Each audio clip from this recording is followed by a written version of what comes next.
Au lendemain de la fête de Noël, mesdames et messieurs, nous voici à ce rendez-vous de votre émission matinale, le meilleur réveil. Merci de toujours prendre ce rendez-vous. Nous lançons donc tout de suite la toute première rubrique de cette émission, la revue des titres avec Mathieu Kolaoleboko. Mathieu Kolaoleboko.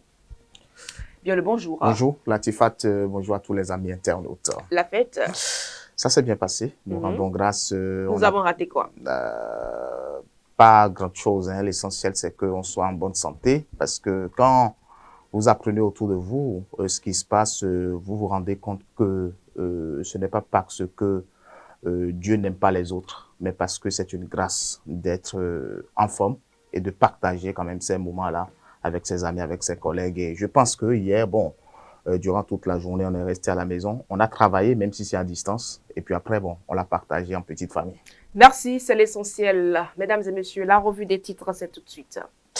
La revue des titres, mesdames et messieurs, on démarre par le quotidien Maison. La guérite droit dans leur botte sous la gouvernance Talon. 2024 pas sans eux. Quelques figures emblématiques à retrouver à la une du quotidien La Guérite. Vigile avancé, Ousmane Batoko, Aboubakar Baparapé, Théodore Olo, Kassa Mampo, docteur Paul-Marie Wessou et bien d'autres figures emblématiques hospitalisées à la suite d'une tumeur cancéreuse. Un appel pour sauver Alod Sessinou et Junior Alagbé.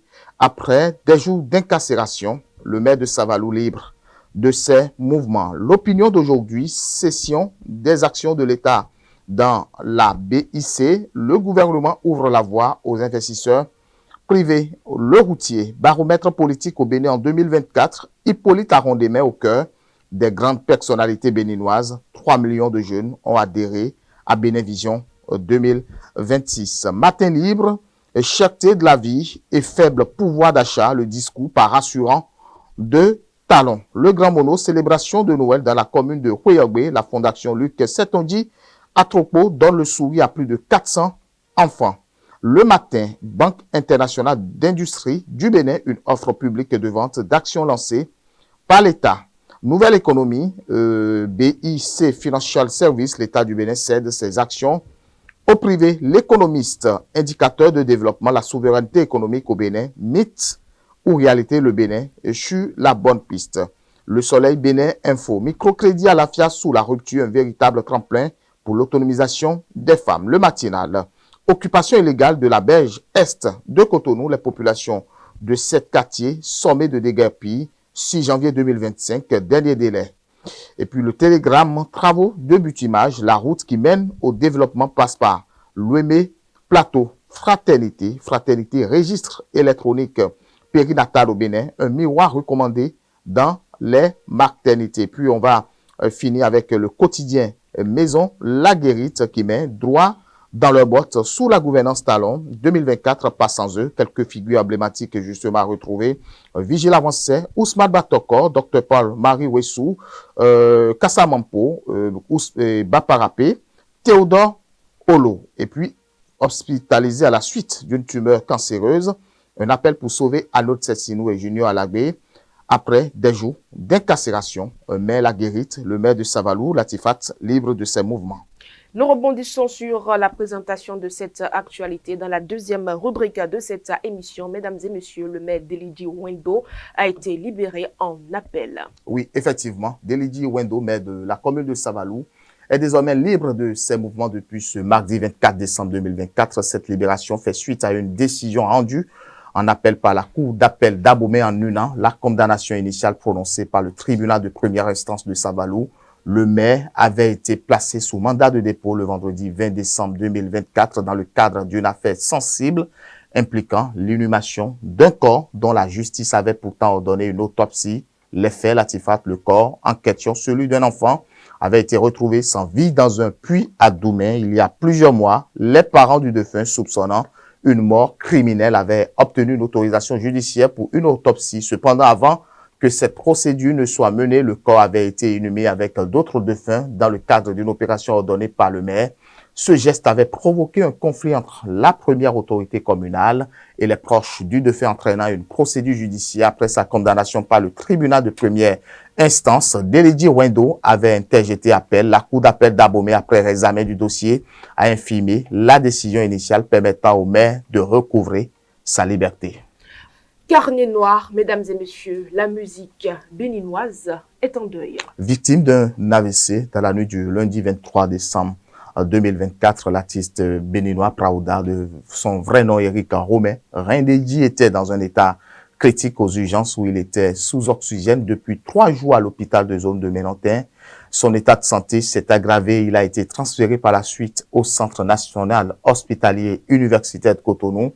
Sans réponse favorable au traitement, ses proches ont lancé une mobilisation pour collecter des fonds et apporter leur soutien à sa famille dans cette période difficile. Malheureusement, Latifat, dans la nuit du mercredi 25 au jeudi 26 décembre 2024, où tout le monde fêtait Noël, il a tiré sa révérence. Cet artiste qui mettait la joie au cœur des populations est donc passé de vie à trépas. Père à son âme. Mesdames et messieurs, hors de nos frontières, Mozambique, 1500 détenus s'évadent d'une prison dans un contexte de violence post-électorale. Devant la presse, le chef de la police de Mozambique, Bernardino Rafael, a confirmé l'évasion de 1534 détenus de la prison centrale de Machava, située dans une quinzaine de kilomètres de la capitale Maputo. Des vidéos circulaient depuis l'après-midi du 25 décembre montrant une foule se presser hors du bâtiment, puis s'éparpiller en courant dans les rues avoisinantes où de nombreux coups de feu ont été entendus, certains emmenant les armes des gardiens dans leur fuite. Seuls 150 fugitifs avaient été repris au moment du point de presse de la police. Le bilan est par ailleurs de 33 tués et de 15 blessés lors d'affrontements avec le personnel pénitentiaire et la police, a précisé Bernardino Rafael. Selon lui, les détenus ont profité de la confusion née de la présence des manifestants aux abords du pénitencier pour faire tomber un mur de l'enceinte. Cette prison est un centre de haute sécurité des détenus liés aux groupes armés djihadistes actifs dans la province de Cabo Delgado. S'y trouvent notamment une trentaine d'entre eux comporteraient parmi les fugitifs, dont un considéré comme très dangereux, a dit le chef de la police qui a fait part de sa préoccupation. Selon l'ONG Platforma Decide, 248 personnes sont mortes en 65 jours dans les violences qui ont secoué le pays.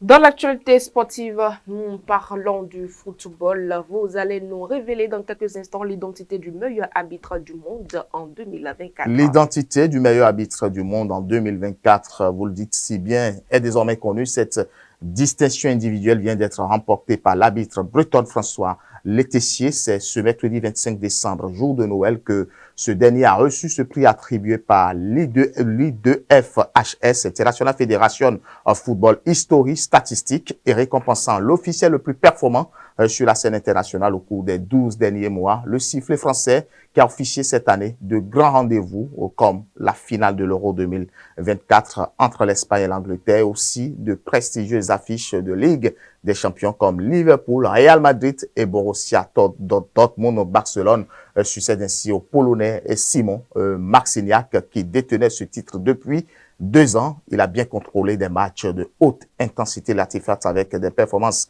exceptionnelles, a écrit l'IF2HS en annonçant le sacre du Français de 35 ans. Notons qu'au classement, François Letessier a devancé le Slovèque Slavko Vincic et l'Italien Daniele Orsato et Clément Turpin qui arrive à la 4e place. Le tenant du titre polonais a quant à lui terminé 7e dans le classement, fait par l'IF2HS. Voilà l'essentiel à retenir, mesdames et messieurs, de l'actualité de ce matin. À tout de suite dans le forum matinal.